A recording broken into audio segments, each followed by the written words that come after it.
नमस्कार दोस्तों, आपका फिर से बहुत बहुत स्वागत है मैडली इंस्पायर्ड में। दोस्तों, हर साल 31 दिसंबर को नया साल मनाने के बाद आप लोग क्या करते हैं, क्या सोचते हैं? यही सोचते हैं ना कि नया साल आपके लिए बहुत लकी हो, नए साल में आपके सारे अटके काम पूरे हो जाएं, आपकी ज़िंदगी और बेहतर हो जाए।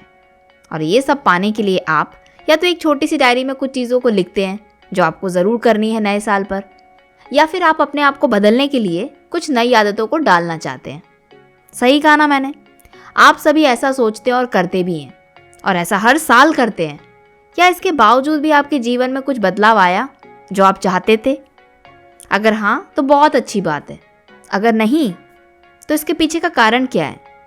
क्योंकि जो आपने काम सोचा था वो आपने कुछ दिन तो किया, लेकिन लगातार नहीं किया। दोस्तों, एक इंटरेस्टिंग सी बात बताती हूँ। इस धरती पे जो भी इंसान जैसा भी हो, वो केवल अपनी आदतों की वजह से वैसा होता है।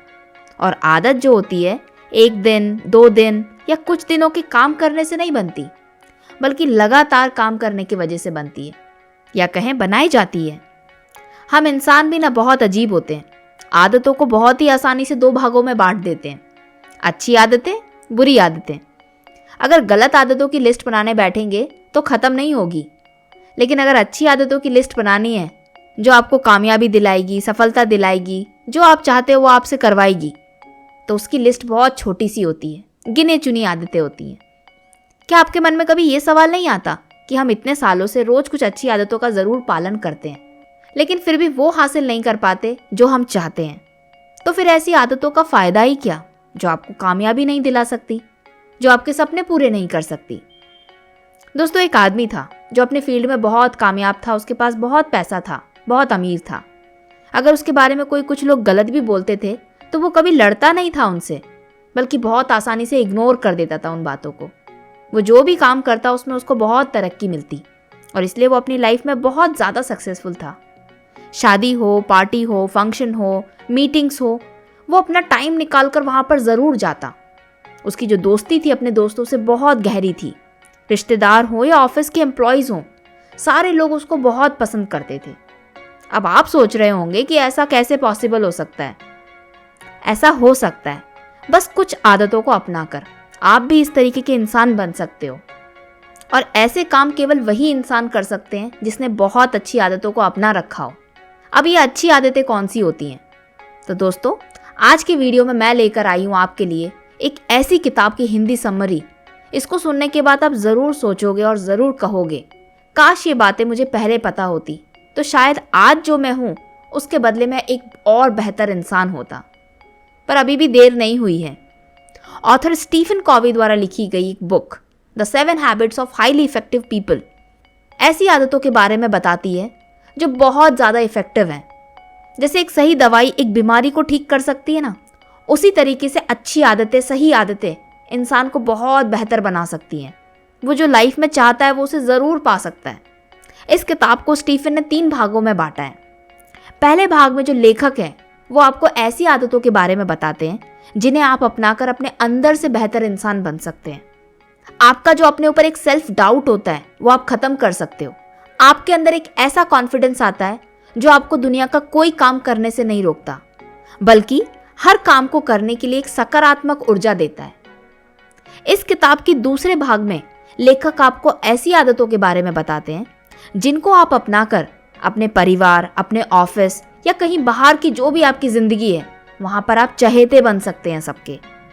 और तीसरी और आखिरी भाग में लेखक बताते हैं कि पहले 2 भागों में बताई गई आदतों को आप कैसे काम में ला सकते हैं, आप उस पर कैसे काम कर सकते हैं। तो बिना किसी देरी से शुरू करते हैं ऐसी जादुई बुक की समरी जो आपके सोचने का नज़रिया बदल देगी, the 7 habits of highly effective people. तो 7 आदतों में से सबसे पहली आदत है बी प्रोएक्टिव। प्रोएक्टिव बनिए। प्रोएक्टिव होने का मतलब है पहले से हर चीज़ के लिए तैयार रहना, रेस्पॉन्सिबिलिटीज़ को समझना। मान के चलिए एक छोटा बच्चा बार बार अपने हाथ मिट्टी में डालता है और ये कहकर रोता है कि मिट्टी ने उसके हाथ गंदे कर दिए। आप बच्चे को समझाकर यही कहेंगे कि बेटा, आपने खुद वहाँ पर हाथ डाला है, इसलिए आपके हाथ गंदे हुए हैं, ना कि मिट्टी ने आपके हाथ गंदे किए हैं।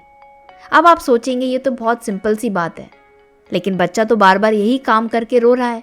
उसे तो बार बार यही लगता है कि मिट्टी उसके हाथ गंदे कर देती है।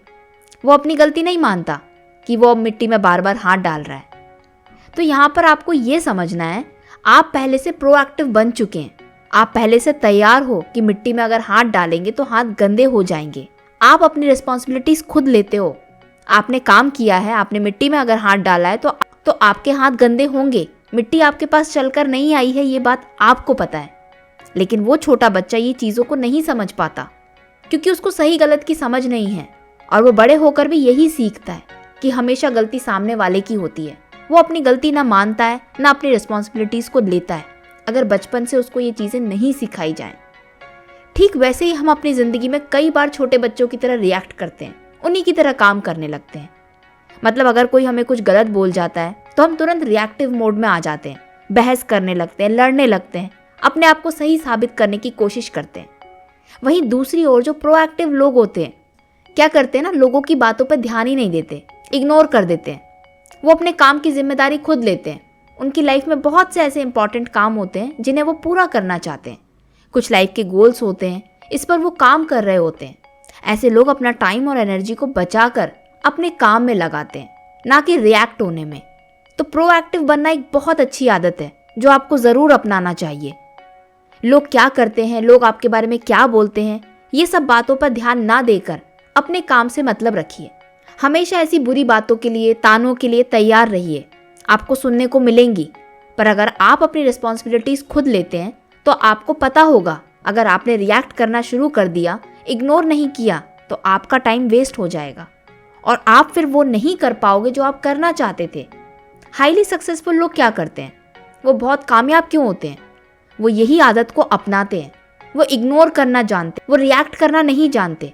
वो हमेशा प्रोएक्टिव बने रहते हैं, अपनी लाइफ के काम पर ध्यान देते हैं, ना कि लोगों की बातों पर। इस किताब में लेखक ने जो दूसरी आदत के बारे में बताया है जो आपको अपनानी है, वो है अंत के बारे में पहले सोचने की आदत। Begin with the end to mind. दुनिया में जितने भी कामयाब और सफल लोग हैं ना, उनमें एक चीज़ कॉमन है, और वो है उनकी सोचने की क्षमता। आम लोगों की सोच कैसी होती है? सुबह उठे, ऑफिस चले गए, कुछ काम करने चले गए, दिन भर बहुत मेहनत से काम किया, शाम को थक हार के फिर घर लौट कर आ गए। अगर कुछ स्टूडेंट हैं, पढ़ाई कर रहे हैं, तो स्कूल में जाकर पढ़ाई कर ली। बिजनेसमैन है, दुकान पर जाते हैं तो दिन भर काम किया, सामान बेचा, शाम को घर वापस आ गए। ऐसे कामों से आपको क्या लगता है क्या मिलेगा? आपका जवाब होगा पैसा, और पढ़ने वाले बच्चों को मिल जाएंगे पढ़ाई के नंबर्स, एग्जाम में पास होने के लिए नंबर्स। लेकिन जो कामयाब और अमीर लोग होते हैं ना, ऐसे काम कभी नहीं करते।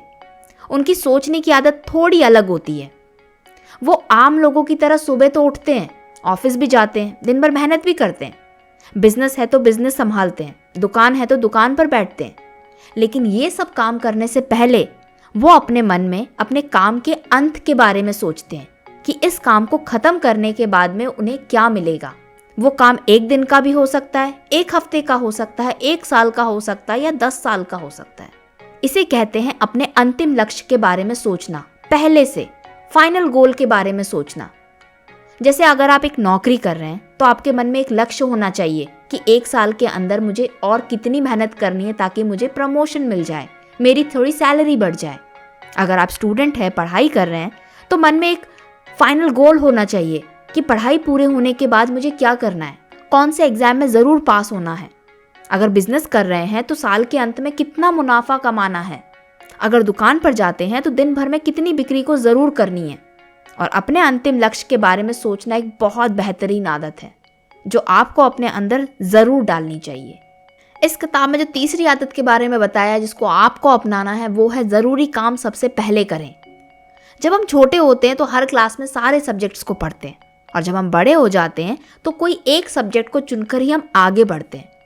अगर हम एक ही सब्जेक्ट को पक्का कर लेंगे आगे चलकर, तो वही हमको आगे अच्छी नौकरी दे सकती है, वही हमको आगे बिजनेस में बढ़ा सकती है। तो जो सबसे ज़रूरी होता है हम वही पढ़ाई करते हैं। ठीक उसी तरीके से हमारे पास दिन भर में हज़ारों काम होते हैं, और उन कामों में से उस काम को चुनना बहुत कठिन हो जाता है जो असलियत में हमारे लायक होता है, हमें आगे फ़ायदा पहुंचाता है। लाइफ में सक्सेसफुल होने के लिए हर एक काम करना बिल्कुल भी ज़रूरी नहीं है, और अपनी क्षमताओं से अधिक काम करने की भी ज़रूरत नहीं है। बल्कि ऐसा काम करें जो आपकी सफलता के लिए बहुत ज़रूरी हो। मान के चलिए आप एक गृहिणी हैं, एक हाउसवाइफ हैं जो किसी एग्जाम की तैयारी कर रही हैं, साथ में घर का काम भी करती हैं। तो नॉर्मल आपका डेली रूटीन क्या होगा? आप सबसे पहले सुबह उठकर अपने घर का सारा काम खत्म करती होंगी, फिर फुर्सत मिलने पर पढ़ने बैठती हैं। तब तक आपकी सारी एनर्जी आपके काम में जा चुकी होती है, जिसकी वजह से आप उतना इफेक्टिव तरीके से नहीं पढ़ पाते जितनी इफेक्टिव तरीके से बाकी स्टूडेंट्स पढ़ते हैं, या जैसा आपको पढ़ना चाहिए था। लेखक कहते हैं सुबह सबसे पहले उठकर इस किताब की जो तीसरी आदत के अनुसार अपने काम की लिस्ट बनाइए और वो काम सबसे पहले करिए जो आपको एक सफल व्यक्ति बना सकता है। जैसे इस गृहिणी के लिए है, सुबह उठकर सबसे पहले उसे अपनी पढ़ाई करनी चाहिए और उसके बाद घर के कामों में लगना चाहिए। किसी भी काम को आपको करना है या नहीं करना, अभी करना है या बाद में करना है, ये सब चीज़ों को लेखक एक टाइम मैनेजमेंट मैट्रिक्स के द्वारा समझाते हैं। लेखक कहते हैं कि आप अपने कामों को 4 कैटेगरीज में बांट सकते हैं। सबसे पहली कैटेगरी में आप ऐसे कामों को रखें जो बहुत ज़रूरी है, तुरंत करना चाहिए। दूसरी कैटेगरी में ऐसे काम को रखें जो ज़रूरी तो है पर ज़रूरी नहीं कि तुरंत करें, बाद में भी कर सकते हैं। तीसरी कैटेगरी में उन काम को रखिए जो ज़रूरी बिल्कुल भी नहीं है लेकिन आपको शायद लगता है कि उन्हें करना चाहिए। और चौथी कैटेगरी में उस काम को रखें जो बिल्कुल भी ज़रूरी नहीं है और जिन्हें ना करने की वजह से आपका कोई घाटा भी नहीं होगा। अगर आप अपने काम को प्रायोरिटी देंगे, ऑर्गेनाइज करेंगे कि कितना ज़रूरी है कितना नहीं, अगर आप अपने कामों को प्रायोरिटी देंगे, ऑर्गेनाइज करके काम करेंगे, तो आप जो भी काम कर रहे हैं आपको सफलता ज़रूर मिलेगी। इस किताब की चौथी आदत के बारे में बताया है, आपको सोचना है win win, think win win. हमेशा जीतने के बारे में सोचना है, आपकी जीत भी और सामने वाले की भी। इस आदत को समझते हैं एक साधारण से उदाहरण से। मान के चलिए एक छोटी दुकान वाला है जो बहुत बड़ी दुकान का मालिक बनना चाहता है, या कहें अपने बिजनेस को बहुत बड़ा करना चाहता है, सफल और अमीर भी बनना चाहता है। अगर वो हमेशा ज़्यादा पैसा वसूल कर कस्टमर से अपना फ़ायदा कमाएगा कोई भी चीज़ों को बेचकर, तो कुछ दिनों बाद उसके ग्राहक काफ़ी कम हो जाएंगे, क्योंकि यहाँ पर फ़ायदा केवल उस दुकान वाले का हो रहा है, ग्राहकों का बिल्कुल भी नहीं हो रहा है। वहीं दूसरी ओर अगर वो सामान को डिस्काउंट पर बेचेगा, कुछ मुनाफा खुद रखेगा और कुछ फ़ायदा ग्राहकों को पहुँचाएगा, तो उसके ग्राहक बार बार उसके पास सामान लेने आएंगे और साथ में नए ग्राहकों को भी लेकर आएंगे। ऐसा करने से उसकी बिक्री दिन पर दिन बढ़ती जाएगी और उसका बड़ी दुकान का मालिक बनने का सपना जल्दी पूरा होगा। तो ये है एक सोच, एक आदत, अपने बारे में भी अच्छा सोचने की, सामने वाले के बारे में भी अच्छा सोचने की। तो यहाँ पर दुकान वाले ने अपनी आदत बदली, उसने अपनी थिंक विन विन वाली सोच रखी। विन का मतलब हुआ जीत। डिस्काउंट पर सामान बेचने से दोनों की थोड़ी थोड़ी जीत हुई, या कहें दोनों का थोड़ा थोड़ा फायदा हुआ। अगर आप ऐसी सोच रखने की आदत अपने अंदर डाल लेते हैं या हमेशा ऐसी सोच रखते हैं, तो आपका जो रिलेशन है अपने घर वालों से, आपके दोस्तों से, आपके एम्प्लॉयज़ से दिन प्रतिदिन बेहतर होता जाएगा। और जब हम ऐसे लोगों के आसपास रहना शुरू कर देते हैं जो हमारे बारे में अच्छा सोचते हैं, तो हम ज़रूर तरक्की करते हैं। 5वीं आदत है जो आपको ज़रूर सीखना चाहिए, वो है पहले दूसरों को समझें, फिर दूसरा भी आपको समझेगा। Seek first to understand than to be understood. जब भी हम किसी प्रॉब्लम में फंस जाते हैं या लाइफ में कुछ ऐसी दिक्कतों का सामना कर रहे होते हैं, तो हम एक ऐसे इंसान को तलाशते हैं जो हमारे दुख को समझ सके, हमारी बातों को बैठकर सुन सके, बिना कुछ जज किए, बिना कुछ हमें सलाह दिए। उस समय के लिए, उस पल के लिए बस ऐसा लगता है कि हमारे अंदर जितना भी दुख भरा है वो हम किसी को कह दें, किसी को बता दें और सामने वाला सारी बातें हमारी चैन से बैठ के सुने। आपको कैसा लगेगा जब आप अपना दुख किसी को बताते हैं और सामने वाला आपको कहे कि तुम्हें ऐसा करना चाहिए था, तुम्हें वैसा करना चाहिए था? आप उस समय ऐसे मूड में नहीं होते कि आप किसी की बात को सुने, किसी की बात को समझे या माने। आप चाहते हैं बस कि आपकी बात कोई समझे। और ऐसा तभी हो सकता है जब सामने वाला आपके दुख को समझेगा, महसूस करेगा। अगर आप ऐसा चाहते हैं कि सामने वाले आपकी चीज़ को समझे, तो आपको भी एक ऐसी आदत डालनी होगी कि आप भी सामने वाले की भावनाओं को समझें। सामने वाला कैसा महसूस कर रहा है, खुशी में, दुख में, वो चीज़ें आपको समझ में आना चाहिए।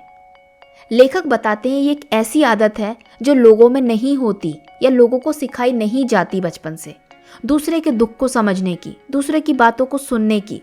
जब कोई भी इंसान एक गुड लिसनर बन जाता है, दूसरों की बातों को बहुत ध्यान से सुनता है, उनकी बातों को समझता है, तो वो एक भरोसेमंद इंसान बन जाता है।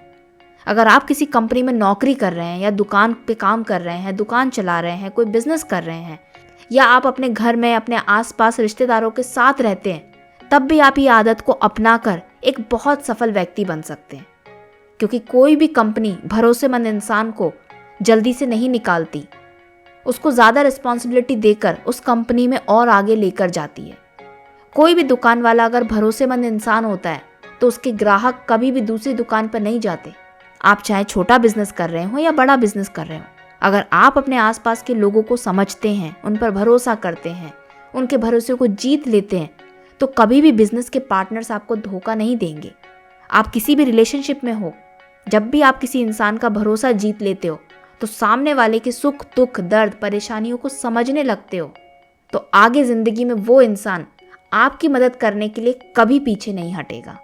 छठी आदत है जो आजकल के लोगों में काफ़ी कम है, वो है मिलजुल कर काम करने की, सिनर्जाइज। दोस्तों, आजकल की दुनिया में हर इंसान सबसे पहले नंबर पे आना चाहता है, सबसे आगे जाना चाहता है, क्योंकि उसे ऐसा लगता है कि सबसे आगे पहुंच जाने से सब कुछ मिल जाता है, सारी खुशियां मिल जाती हैं। सबसे आगे पहुंचने की, सबसे पहले पहुंचने की धुन में इंसान दिन रात अकेले ही मेहनत करता रहता है। वो लोगों से छुपकर काम करता है कि कहीं दूसरा भी उसके जैसा काम ना कर ले, पर वो कुछ समय के लिए भूल जाता है कि इंसान अकेले केवल कुछ देर तक काम कर सकता है, कुछ घंटों काम कर सकता है, लेकिन बड़ी सफलता पाने के लिए उसे कई लोगों की मदद लेनी पड़ेगी। अगर एक बच्चा मान के चलो क्लास में फर्स्ट आना चाहता है, तो वो दिन रात केवल अपनी किताबों में घुसा रहता है, ना वो अपने दोस्तों से बात करता है, ना ही अपने माँ बाप को कोई इतनी अहमियत देता है। बस उसे लगता है कि मैं जितना पढ़ाई करूँगा उतना मैं क्लास में फर्स्ट आ जाऊँगा। तो ऐसे में कुछ समय बाद वो बच्चा खुद फ्रस्ट्रेट हो जाता है, ज़्यादा प्रेशर को वो अकेले हैंडल नहीं कर पाता। वहीं दूसरी ओर क्लास में एक दूसरा बच्चा है, वो भी फर्स्ट आना चाहता है, वो भी दिन रात पढ़ाई करता है, मेहनत करता है, पर वो अपने दोस्तों को नहीं भूलता, अपने माँ बाप से बात करता है, उसे कैसा महसूस हो रहा है, उसने क्या पढ़ा, वो कहाँ पर पीछे है, कहाँ पर आगे है। अगर ये सारी बातें वो अपने माँ बाप के साथ डिस्कस करता है, तो ऐसे में उस बच्चे के ऊपर प्रेशर काफ़ी कम हो जाता है और हो सकता है कुछ ज़्यादा अच्छे तरीक़ों से मेहनत करके वो बच्चा क्लास में ज़रूर फर्स्ट आ जाए। ठीक उसी तरीके से लेखक कहते हैं, मिलजुल कर काम करना एक बहुत अच्छी आदत है जो आपको काफ़ी बचपन से ही अपने अंदर डाल लेनी चाहिए। अगर इस आदत के साथ अपनी किसी कंपनी में अपनी टीम मेंबर के साथ मिलकर अपनी कंपनी के लिए काम करेंगे तो आपको सफलता ज़रूर मिलेगी। साथ में आपके आसपास के लोग जो काम कर रहे हैं उनको भी आपसे बहुत कुछ सीखने को मिलेगा। कई बार हमारे अंदर बहुत सारी कमियां होती हैं, पर हम कभी अपनी कमियों को नहीं देखते, अपनी कमियों को नज़रअंदाज कर देते हैं, क्योंकि उस समय हम दूसरों की कमियों पर ज़्यादा ध्यान देते हैं। मिलजुल कर काम करने से क्या होता है, कई बार हमारे अंदर दोस्तों बहुत सारी कमियां होती हैं, पर हम दूसरों की कमियों पर इतना ध्यान देते हैं कि हम अपनी कमियों को नज़रअंदाज कर देते हैं। कुछ समय के लिए मानकर चलिए मिलजुल कर काम करते हैं तो शायद सामने वाला आपसे कुछ काम सीख जाए और शायद आप उनसे कुछ काम सीख जाएं। तो ऐसे में काम जल्दी पूरा होता है और साथ ही साथ हम कुछ ऐसी चीज़ों को सीख जाते हैं जो हम पहले कभी नहीं सीखे होते हैं। अगर शरीर के किसी भाग को चोट लग जाती है तो हम उसे कभी काट कर नहीं फेंकते, बल्कि उसे ठीक करते हैं। ठीक उसी तरीके से आपके आसपास के लोग, चाहे वो घर के हों, ऑफिस के हों या कहीं और के, अगर आप लोगों के साथ मिलजुल कर काम करेंगे, उनकी कमियों को नज़रअंदाज करके काम करेंगे, तो आप अपने काम पर ज़्यादा फोकस कर पाएंगे और आपको आगे सफलता ज़रूर मिल पाएगी। इस किताब की आखिरी आदत है जो आपको अपनानी है, वो है हथियार को धार लगाते रहिए। यहाँ पर जो हथियार है जिसके बारे में लेखक बात कर रहे हैं, वो कोई असली का हथियार के बारे में बात नहीं कर रहे हैं, बल्कि आपके बारे में बात कर रहे हैं, इंसान के बारे में बात कर रहे हैं। हर इंसान को अपने आप को एक हथियार के रूप में समझना चाहिए। अगर किसी हथियार में धार ना की जाए तो वो कुछ काम का नहीं बचता। ठीक उसी तरह से कोई भी इंसान अगर अपने अंदर इम्प्रूवमेंट लेकर नहीं आता, बदलाव लेकर नहीं आता, तो वो भी कुछ काम का नहीं बचता। अगर आप अपनी ज़िंदगी में बहुत सफल बनना चाहते हैं, वो सब कुछ हासिल करना चाहते हैं जिसके बारे में आपने सपने देखे थे, तो सबसे पहले अपने आप के ऊपर काम करना शुरू करें। आप अपने आप को एक बेहतर इंसान बनाने की कोशिश करें। हमेशा कुछ नया सीखते रहें। जब भी हम कुछ नया सीखते हैं ना, चाहे वो कुछ काम हो, कोई हॉबी हो जिसमें पेंटिंग, ड्राइंग, सिलाई, कढ़ाई, दौड़ना, एक्सरसाइज, गाना गाना, कुछ भी हो सकता है जो आपको पसंद हो, तो हम अपने आप को और बेहतर बनाते हैं। लेखक के अनुसार आप अपने आप को 5 तरीकों से बेहतर बना सकते हैं। शारीरिक तौर पर, मानसिक तौर पर, पारिवारिक तौर पर, इमोशनल और स्पिरिचुअल। जिंदगी में किसी भी काम में सफलता चाहिए तो उसके लिए कड़ी मेहनत करनी पड़ती है, और वो आप तब कर सकते हो जब आप शारीरिक तौर पर मजबूत होते हो, फिजिकली फिट होते हो। तो आपके अपने शरीर को मजबूत करने के लिए व्यायाम करना शुरू करिए, दौड़िए, एक्सरसाइज करिए, जिससे आपका शरीर हमेशा फिट रहे। बड़े काम की सफलता में दिमाग का खेल सबसे ज़्यादा होता है। जो अपने मन को शांत रखता है वो दिमागी तौर पे सबसे ज़्यादा स्ट्रांग होता है, और वो जल्दी हार भी नहीं मानता। तो मानसिक तौर पे फिट बनिए, मेंटली फिट रहिए। अगर हमारे काम में अगर हमारे परिवार वाले भी हमारा साथ दें तो वो काम और बेहतर तरीके से हो जाता है। उस काम को पूरा करने में आने वाली जितनी भी परेशानियां होती हैं उससे लड़ने की ताकत मिलती है परिवार से। तो अपनी आदतों में, अपने व्यवहार में बदलाव लाइए, जिससे आपके परिवार वाले आपसे बंधे रहें, आपके हर कदम पर आपका साथ दें। तो आप पारिवारिक तौर पे फिट बनेंगे। और आखिर में, बड़ी सफलता पाने के लिए बड़ी शक्ति की ज़रूरत होती है, बहुत एनर्जी की ज़रूरत होती है। ऐसी शक्ति, ऐसी एनर्जी जो हमें कोई भी नामुमकिन काम को मुमकिन करने में मदद करती है। और ऐसी शक्ति हमें मिलती है केवल भगवान से, हमारे इष्ट देव से। अगर आप अपने आप को स्पिरिचुअली बेहतर बनाते हैं, 24 घंटों में से कुछ समय निकालते हैं अपने इष्ट देव के लिए, उनका ध्यान करके, उनका मनन करके, तो आपको बड़ी सफलता पाने के आप ज़रूर हकदार बन जाते हैं। तो ये थी आज की किताब की summary, the 7 habits of highly effective people, जो लिखी थी ऑथर स्टीफन कोवी ने। आई होप आज की वीडियो, आज की समरी आपको पसंद आई होगी। तो मिलते हैं किसी अगली बुक की समरी में।